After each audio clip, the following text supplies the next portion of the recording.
হাজী সেলিমের পুত্র সুলাইমান সেলিমকে রাষ্ট্রপক্ষে আমরা 7 দিনের রিমান্ড প্রার্থনা করেছি। মাননীয় আদালত রাষ্ট্রপক্ষের বক্তব্য শুনে এবং আসামি পক্ষের বক্তব্য শুনে উভয় পক্ষের বক্তব্য শ্রবণান্তে মাননীয় আদালত সন্তুষ্ট হয়ে 3 দিনের রিমান্ড মঞ্জুর করেছেন। এটিএন নিউজে আজ জুলাই আন্দোলনে আজিমপুরের অবস্থা কেমন ছিল এই মর্মে একটা রিপোর্ট প্রকাশিত হয়েছে।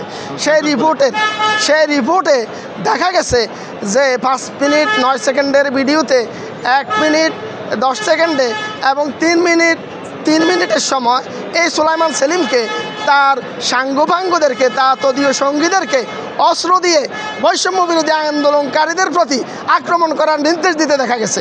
মামলার তদন্তকারী কর্মকর্তা সাজ্জাদ হোসেন যখন দেখতে পেয়েছেন এই ভিডিওটা এবং উনি পরীক্ষা করে দেখেছেন যে ভিডিওটা সত্যিকারের ভিডিও, এটা কোনো এডিটিং ভিডিও না, তখন তিনি এই মামলার ন্যায় বিচারের স্বার্থে সঠিক তদন্তের স্বার্থে এই আসামিকে পুনরায় রিমান্ডের আবেদন করেছেন।